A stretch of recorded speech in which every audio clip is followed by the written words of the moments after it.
We would like to play. This is the slogan that Nintendo chose to hype up their latest form of control, the Wii Motion Controller, or Wiimote, a peripheral as intuitive to use as, well, a remote control. The ability for players to control a game by making simple gestures meant the system was more accessible than any other, reaching people who would usually consider themselves non-gamers. The system software also ranged dramatically from the casual to the hardcore. New Super Mario Bros. Wii, Warioware's Smooth Moves, and Fortune Street were great for a light experience, while games like Resident Evil 4 Wii Edition and Zelda Twilight Princess were there for those looking for something a bit deeper. And of course, we'll be looking at all of these great games and more in today's video. Let's start off with one of Nintendo's more light-hearted releases, New Super Mario Bros. Wii, which had a surprising amount of unused content.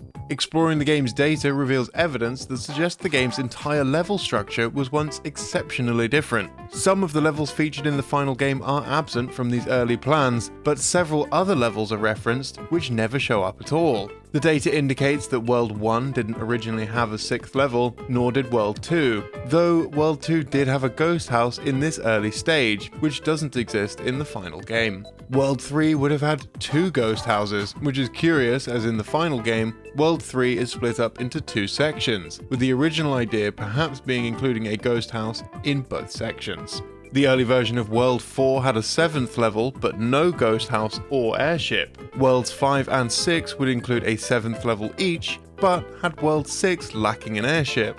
World 7 again would have had a 7th level, but no ghost house. And it may have had a cannon. World 8 had a 2nd tower, but this early version also had a complete lack of a World 9. As you can see, this is a quite different structure to what we ultimately got, and many other Wii titles have curiosities in their data. Unused data is always a treat to discover on the disc of your favourite games, and sometimes it really isn't what you'd expect to find. Fortune Street was a curious release on the Wii, a board game featuring Mario characters that is distinctly not Mario Party. Developed by Square Enix, this game wasn't a Nintendo first-party title, though the Big N did publish it. It's important to establish these details as an image for a Club Penguin screen can be found on the game's disc. This is baffling for 2 reasons. Fortune Street has nothing to do with either Artoon or Disney, who developed and published the Club Penguin game on Wii respectively. And the image in question didn't even end up being used in Club Penguin Game Day on the Wii. It does, however, appear in the data of Club Penguin Game Day, but goes unused, and was likely an early placeholder title screen. The reason for the image appearing on the disc of Fortune Street, however, could possibly be a result of the developers attempting to reuse the put on and tighten the wrist straps splash screen graphic from the game. But why they did this with a copy of Club Penguin, we'll never know. Warioware's Smooth Moves is another Wii title with secrets within its data, but curiously, the assets in question don't exactly go entirely unused. WarioWare utilizes a lot of 2D elements in its gameplay, so to save on resources, some microgames graphics are all stored in a single image, a sprite sheet, and then the game masks out portions that it doesn't want to show. One of the game's microgames is a recreation of Punch-Out for the NES, but the main background image for the microgame isn't simply the background from Punch-Out. If we take a look at the sprite sheet, just outside the confines of the TV screen is a PC window that appears to be an NES emulator. The devs seemingly took a screenshot of Punch-Out being emulated rather than using the art from Nintendo's own archives. Not only that, but we can even see part of the desktop background behind the emulator window, and that the emulator used to take this screenshot was Virtua NES. An interesting revelation considering Nintendo's historical staunch disapproval of emulation. But more graphics go unseen in the game, once again when it comes to an NES classic. In the US and PAL versions of Smooth Move, the Super Nostalgic Entertainment System microgame involves the player having to successfully insert an SNES cartridge into the system. In the Japanese version of Smooth Moves, however, the system is from a previous generation, taking on the appearance of the Famicom, Japan's equivalent to the NES. In this Japanese version, the game cartridges that the player may have to insert can be Super Mario Bros., Duck Hunt, Clu Clu Land, Devil World, Urban Champion, or Tennis. And it is Tennis that leads to an interesting part of the microgame's textures. In the microgame's graphics files is a background and set of sprites taken from Tennis for the NES, suggesting that this microgame would have shown the game booting up in some way after the cartridge is successfully inserted. It's possible that the developers originally planned for the games to boot up after the player completes the stage, but may have refrained after realizing the variety of games that need to be animated for all the different cartridges shown in the final release. Games obviously go through a lot of changes in the course of their creation, and Pokemon Battle Revolution is no exception. The game was first demonstrated by Nintendo's Satoru Iwata at a Nintendo marketing event in Japan in 2006. Here, a battle was showcased between Red and Leaf on the stage that would wind up becoming the Neo Colosseum. The final game wound up looking substantially different from this demonstration, with the game's camera behaving in a very different fashion in the final release. In this early version, the camera appeared smoother and more dynamic, panning from the first Pokemon to the second after an attack was selected, then shifting to the trainer as they made the commands. One other major difference is in an attack shown in this demonstration. Groudon performs a Hyper Beam attack on Deoxys, rendering the Pokemon unconscious, while also leaving a huge imprint in the ground where the attack was unleashed, as well as penetrating through the wall behind the defeated Pokemon. Whether or not it was intended for these environmental effects to remain on the stadium after the attack animation was completed is unknown, as no environmental damage occurs with any other moves in the final game's release. This early version definitely showed a lot more attention to the game's visuals, and it's likely these elements were removed as a result of the massive workload that would have been necessary to add environmental damage for each Pokemon and their attacks in the final game. The final release also has differences between various regional versions of the game, mostly in small elements to its depiction of women. In the Japanese game, Rosie has white skin, but this was altered and darkened when localized into English, along with Master Sachet. Master Sachet also had some changes made to her clothing in the English release, giving her a pair of purple shorts under her white miniskirt. And this wasn't the only game that went through a lot of changes. The Wii version of Resident Evil 4 was considered the best version of the game by many, but this game only achieved greatness by going through many different iterations during its development. One early build, the Hallucination build of RE4, and to a lesser extent the character of the Hookman, who was featured prominently in this version, was derived from a scene from the 2000 American horror film Lost Souls. Specifically, the build references a scene where the main character, Maya Larkin, washes her hands in a bathroom, then begins to hallucinate that she's in a derelict building being pursued by a crazed killer. Quite an obscure reference, but the final version of the game arguably tops this. On a bulletin board in the room with the security monitors that shut off when Leon sees Ashley, there's an image of a hamster-like monster. This is actually taken from the cover art of Blood Witch, a 1989 RPG dungeon crawler, originally developed for the Commodore 64 and eventually released on half a dozen 8-bit home computer systems. We have no idea why this is referenced, and there's no obvious connection. Maybe an artist at Capcom liked Blood Witch, maybe one day we'll find out.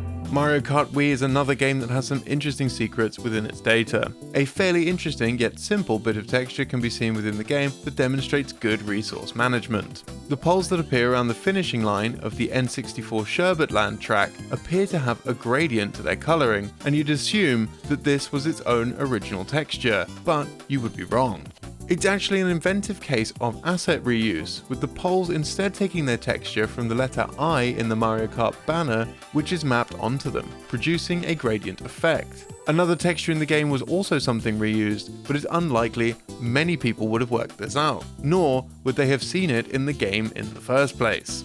Funky Stadium appears as a battle course in the game, a massive arena with an audience surrounding the track inside a giant closed stadium. Because this stadium is closed off, the player never sees the map outside of this building, but this stage actually has a skybox which can't be seen without the use of hacking utilities. This unseen skybox shows a blue sky with a few clouds, with the majority of it originating from a texture library called Sozygaten SE048. Nintendo have often used the Sozygaten texture collection in their games, with clouds from SE037 being used in the background of Mario Party 8's title screen, though with the gradient removed and replaced with a flat colour. And if you have the eyes of a hawk who's just finished their 12th coffee, you may well have even noticed that this exact same texture also appeared 6 years prior in the Chow lobby of Sonic Adventure 2, but you probably didn't, and no one's going to blame you. Now let's take things in a different direction, a far more Legend of Zelda direction. In The Legend of Zelda Skyward Sword, the Kiwi race are clearly based on that of the New Zealand Kiwi, perhaps most obviously in the similarities of their names. However, each Kiwi has a unique name too, with these names also having an interesting origin, with each one of the fairy creatures being named after a different strain of tea. Erla is named after Earl Grey tea, Lopsa gets their name from the Chinese black tea Lapsang Souchong, Machi is named after the green tea derived from matcha tea, Ulo's name comes from oolong tea, Yerbal is named after the herbal yerba mate tea, and Bucha's name comes from kombucha, which is technically a fermented tea. Bucha's name may also be a play on bucho, a Japanese word which generally translates to chief or director, the role which he takes on in the group. And let's continue this Zelda direction with a far more beloved Zelda game, Twilight Princess. This launch title for the system wasn't originally developed with the Wii in mind, but with the Wii on the horizon, it just made sense to release it for both GameCube and the Wii. And to accommodate right-handed players, Nintendo just simply mirrored the entire game so that Link would wield his sword in his right hand. But you already knew that. Today, we're talking about a few other and far less known facts. After the player frees the cuckoos in Kakariko Village, if Link talks to the white cuckoo while in his wolf form, it will imply that its previous master had mistreated it, so it ran away to Kakariko to escape. And if Link then takes the grey cuckoo to where the Goron is keeping watch and talks to it as the wolf, it will state that the other cuckoos flew in from Lake Hylia. This seems to imply that Fire and Falby were the previous owners who mistreated their cuckoos, possibly by forcing the cuckoos to take part in the Flight by Fowl minigame, the main attraction at their watertop land of fantastication. Speaking of Falby and Fire, the two of them were originally planned to have a much closer relationship, with the original intention being that Falby was a woman, either taking on the role of Fire's wife, or at least his lover. Another one of Twilight Princess's unique characters was Zant, whose helmet was originally modelled after a bamboo shoot. While the character initially seems rather dark in nature, he shows a different side to his personality directly before the very moment in which the player has to battle him. According to developer commentary on the game, this change was to make the character seem more rounded, rather than just coming across as generically dark and evil, but also to add a more humorous aspect to the boss fight against him. Zelda is a Nintendo game after all, and they gotta keep it at least a little bit light. I should also mention that our 10-year anniversary livestream is coming up this Saturday, which is the 28th of May. We will have a number of special guests, some really special guests actually. There will be a number of prize giveaways, including a very nice gaming PC. All of the proceeds from the stream will go to charity, so be sure to tune in at 4 PM BST, that's 11 AM EST, and you're going to have to Google it if you live in a different time zone from that, because yeah, on the 28th of May 2022, this Saturday, come and check it out. It's going to be a good time. It'll be me, Daz, Shane, hanging out, playing some video games, special guests. I don't know what else to say. Should have written it down. Come check it out. Over on Twitch, twitch.tv/DidYouKnowGaming. Did you also know that there's hidden data within Ocarina? Did you also know that there's hidden data within Ocarina of Time that says, I love you? Or that Rare have outright stated that one of Diddy Kong Racing's playable characters is a convicted criminal? For tons more N64 game facts, check out the video on screen.